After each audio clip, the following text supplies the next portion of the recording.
This video is about correlation spectra in Linrad. And here you see the setup I'm using. A signal from some oscillator that I want to test goes in here through a coupler where I can measure with an SDR-IP what the signal level is. And then there is an hybrid that splits the signal into two equal parts, going this way and going that way, while isolating these two inputs or outputs from each other, so oscillator leakage that goes this way will not reach here. Well, it will be attenuated by 30 decibels or so. Then the receiver here is a direct conversion receiver that produces for the oscillators that I'm testing a frequency of 700 Hertz. And then there is a notch at 700 Hertz that removes the carrier. It's a very narrow notch, only a couple of hundred Hertz. And this is for Q and also for I from this direct conversion receiver. And then here is an identical receiver, also producing I and Q with the same kind of filters. The two direct conversion receivers have separate local oscillators, this one and that one. This one is free running, but this one is phase locked by use of a mixer and a long time constant. And that forces it to follow the phase of this, but the time constant is about 1 minute. So any modulation will not survive, they will just stay phase locked without having each other's modulation on them. And finally, the filtered signal goes into a UADC4 that samples and sends data into a computer where I'm running Linrad. Sampling rate 192 kilohertz and 4 channels. I'm interested in the wide range sideband noise from the oscillators that I'm testing. So I have set a fairly large bandwidth, 500 Hertz. That makes the Fourier transform size fairly small, only 2048 bins, which means that spectra collect rapidly, so I get a large number of correlation spectra quickly. But resolution, of course, is not very high. What I see is like this. And the signal here, I click on it. It is at a level of minus 30 dBm, according to Linrad. And that's because it comes from this signal generator, and I have calibrated Linrad to show those 30 dBm that I'm sending into the receiver. And this is the spectra from the direct conversion receiver. I also, at the same time, in another desktop, have the spectrum from the SDR-IP, and it looks like this, minus 30 dBm. Of course, I have calibrated it to show like this. So now I switch off that signal generator, like that, and then press Alt-Z, that is to clear the correlation spectrum. And then I look at the noise floor, which comes down here, and it is minus 155 dBm per hertz, because I calibrated the two upper line to show minus 30 for the minus 30 dBm signal. So the yellow is dBm per hertz, minus 155. And I have collected data long enough to start to see a stable value now. Looks like about 20. The number here is the separation between the white trace and the green trace. The green trace is the average of 28,000 correlation spectra. And the yellow that you can see here is the average of 4,000 correlation spectra. That's what in this box. That's also the number of averages for the white trace, the average power spectrum. Now I know that the level for this average power spectrum is minus 155. That was what I was seeing here. So 20 dB, you can see it stays at 20, means minus 175 dBm per hertz. And this is with no signal input. I should have expected minus 174 because that is room temperature. And I don't know why there is a 1 dB deviation from that expectation. But I will wait for a while and look when it has stabilized more.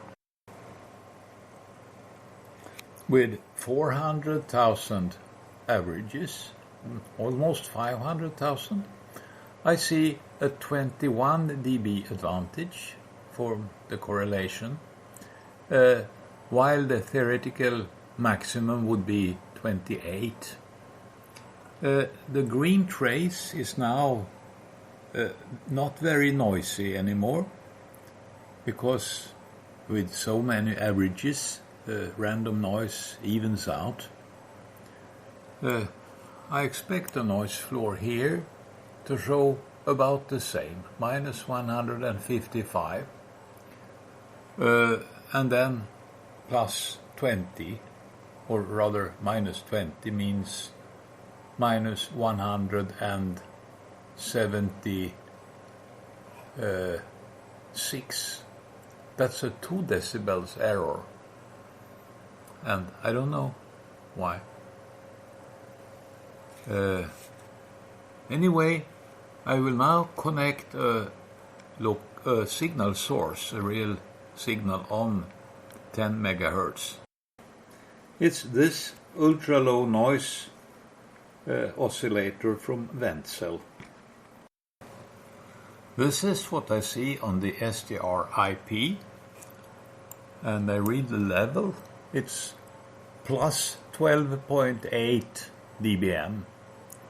It's nominally 12 dB for this particular oscillator.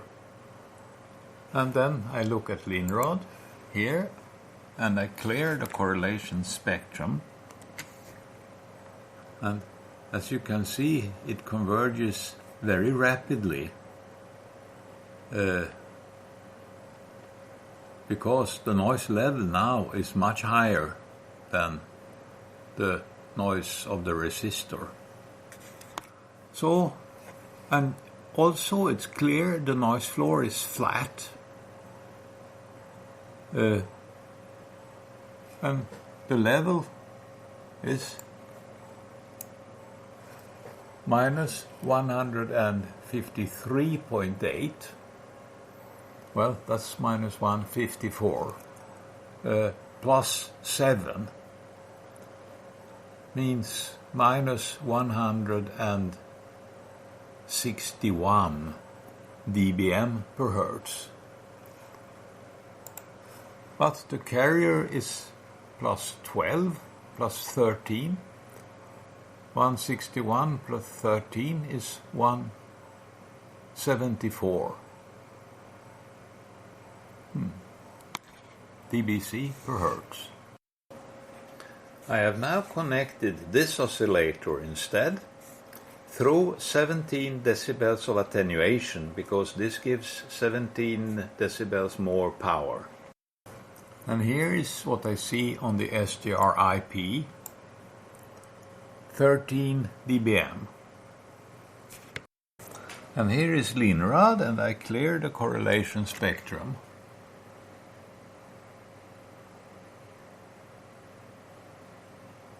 And here I cannot go as close as this because I see these non-linearities of the mixer. So the noise that I can see is something like this. This is a spur, I don't know the origin of that. But here at 50 kilohertz separation, the correlation advantage is in the order of 17 dB. I will have to wait for a while to see it better.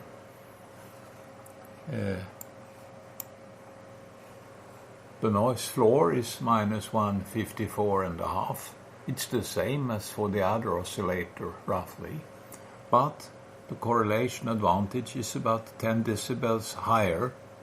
So that means that the noise floor is about 10 decibels lower. And this thing could be leakage from an external HF signal of some kind.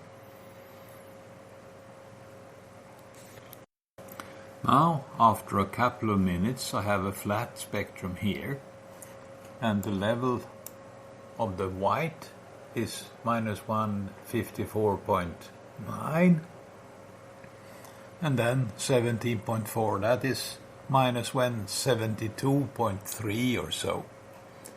That's not far above room temperature, so probably I have a contribution of the thermal noise of the attenuator. I have added now 10 decibels of attenuation here and here.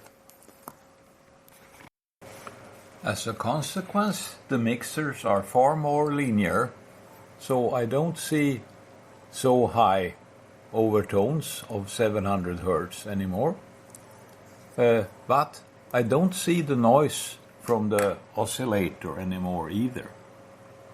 The level here, it shows now minus 25. That is a lower noise level than I saw without any signal.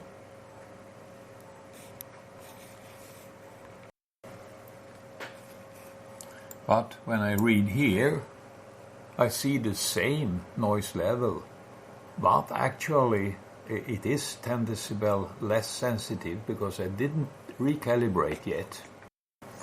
So I have switched on the minus 30 dBm signal, but when I read it out here, I read minus 40 because of that 10 dB attenuator. And as you can see, the 10 dB attenuators differ by a little bit more than 0.1 dB, 0.15 dB, and I don't bother to correct for that. So now I have corrected the calibration, and now switching off that signal generator and clear correlation spectrum. And now the noise floor I see here is minus 144.9. And I have to wait for the correlation advantage. And I will have to wait for a long time. You can see that the white and the blue numbers are the same. The blue is the square root from 32,000 in decibels, and that's the theoretical limit on how much improvement I can have with this number of averages.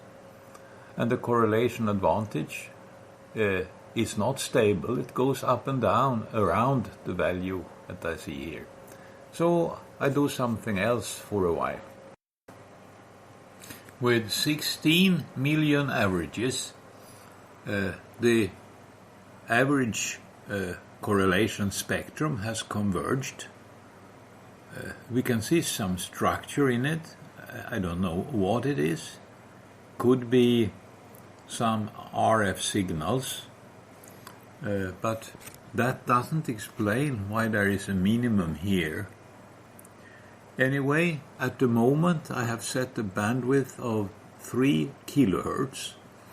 So the correlation advantage is computed over a bandwidth of 3 kilohertz. That's 6 FFT bins or something like that. I can move the cursor to look at the ratio at other frequencies. Well, here we had 25. That's because there is a spur. And you can see the green dot up here, perhaps.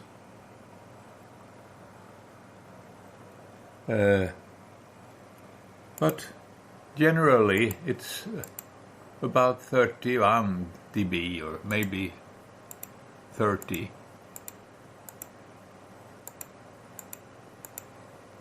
At this point it says 32, but this has to be an artifact of some kind. So 30 dB, well, that's a spur. And the reference value differs. That was on the spur where the advantage was smaller, but then of course the noise was higher. At this frequency, where the average power is fairly flat, I can read out the average power level as minus 144.8 dBm per hertz. And then there is a 31 dB correlation advantage, means 176 dBm per hertz.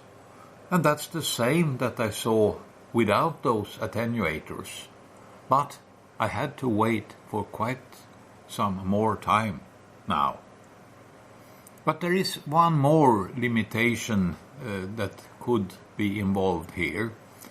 And I will switch on the signal generator connected to only one of the channels to demonstrate that. I have disconnected the wire, this one, from the hybrid and connected the signal generator into this 10 dB attenuator. And I have also put the 50 ohm resistor at the input to make sure that the other channel is looking into 50 ohms. Now, that shouldn't make any difference because there is a 10 dB attenuator which makes the impedance fairly close to 50 ohms anyway. The signal in channel 1, green, is much stronger than the signal in channel 2, red. And of course we can see that here. Channel 1 is at about 26.5, and this one is at minus 108. The difference is 81.5, and I divide that by 2. And then I see 40.75. That's essentially 41. And the correlation advantage I see is 38. 3 decibels below half the separation from here up to here. I can look at the mirror image here.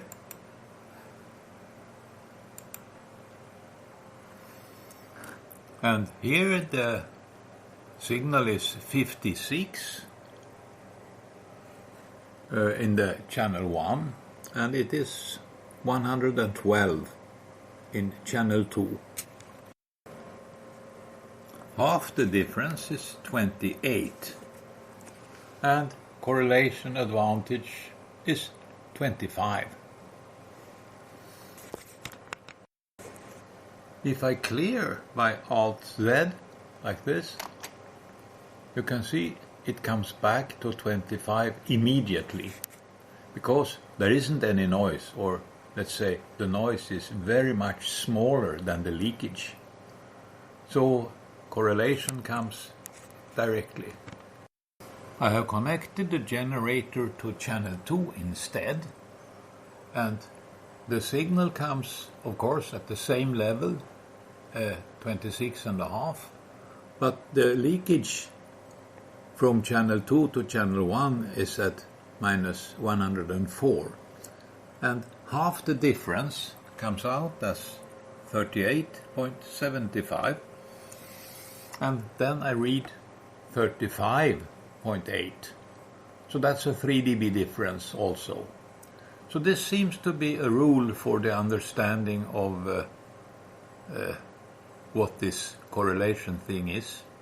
If we have the same coupling between in both directions, they would add and compensate for that 3 dB difference I have seen here. So with this setup, I would say that I couldn't expect to get any better than 35 dB. So it's not very far from the levels I observed when looking at noise only. I have reconnected the hybrid and then connected this oscillator to it, but with 7 decibels less attenuation. So, as expected, the signal level now is 20 dBm, plus 20 dBm. I haven't changed calibration for the SDR IP. Now, the Linrad has been running for a little while, 42,000 averages, and the noise floor seems to stop at about 20. The theoretical limit is now 23. I will wait for it to grow a little bit more. Now I have collected many enough averages. 5 dB between the theoretical limit and what I am observing here. So 24 dB advantage, and the average power is minus 145. So plus 24 is 169. And then the carrier is 20 dBm. That's 189 dBc per hertz. The noise floor, 24.5 plus 145. That's about minus 169 dBm per hertz. That's well above the noise floor that I have with no signal. So this is really the noise from the oscillator. I have some problems. This peak here and this peak here. They are not symmetric with respect to the center frequency, while the narrow spur you can see here and here, they are from the sound card. So they are symmetric. I will now stop the oscillator from oscillating by disconnecting a cable in it. And it's clear also now I see this signal here and another signal here. And now I removed all the attenuation, means I have 9 dB more signal from the oscillator, and now I start to see the interference on the white trace here. And it's obvious this unit is not well enough screened. It's picking up RF. I have placed the oscillator now inside this big copper box, and there were 2 things I had to do to make it quiet from RF interference. One is to connect the copper box with this wire to the ground plane of my receive system here. And the other thing, even more important, is a capacitor here for the supply voltage. Now it runs without that interference. It has been running for a while. The attenuation is 0 and the oscillator is not running. And the noise floor looks flat now. So I will put it back into operation. Now it looks better, but I will have to wait. It's only 22,000 averages so far. So I do something else for half an hour or so. Now, this didn't work out well. That's because the AD converter is saturated. And the reason is that the unit is now warmer than before, because I put it in that box. So I have to eliminate interference somewhat smarter than this. Now I am feeding 15 dBm into the power supply cable, into the box. And there is no DC voltage. 15 dBm. And indeed I see a strong signal here. And I have to do something to eliminate this. Now more than 8 million spectra are collected. And the spectrum looks pretty nice now. The interference from outside is no longer strong. I am at this point at minus 50 kilohertz. And I can evaluate the level of the white, the average power here, and it is minus 145 dBm per hertz with a correlation 24.3. And here is the SDR-IP, and I see that the carrier is 20.2 dBm. So I write down the numbers and compute from them, as you can see, the sideband noise, AM plus phase noise, as minus 189.5 dBc per hertz, with the carrier 20.2. And the noise minus 169, that is significantly above the minus 174 or perhaps minus 176, which is present when there is no signal. I have taken the values at 30, 50 and 80 kilohertz on both sides and get these results. And the average are these numbers. They don't differ much from above and below. And then I have plotted these values in this old graph that I made with different methods. These points come from measurements with a notch filter, and these ones, which are not filled with any color, are what I obtained now with this correlation method. I have now changed these attenuators from 10 dB to 17 dB and also removed all the attenuation between the oscillator and the hybrid, between the oscillator and the coupler. So there are no sources of flicker noise anymore. Attenuators could have flicker noise at these levels. Of course, if there is flicker noise here or here, it will not be correlated, so it will disappear in this kind of measurement. I inject again minus 30 dBm into the coupler and check with the SDR-IP here that I still read minus 30 within 0.02 of a dB. and I didn't change calibration or so this has been stable. And here is the Linrad screen, and here I read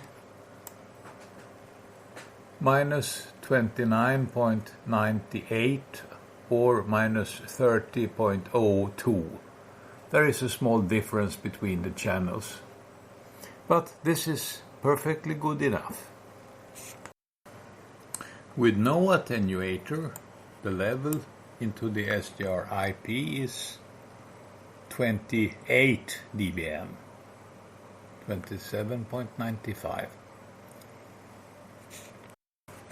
And here is the Linrad screen, and I have to reset the correlation like that and wait for the spectrum to stabilize.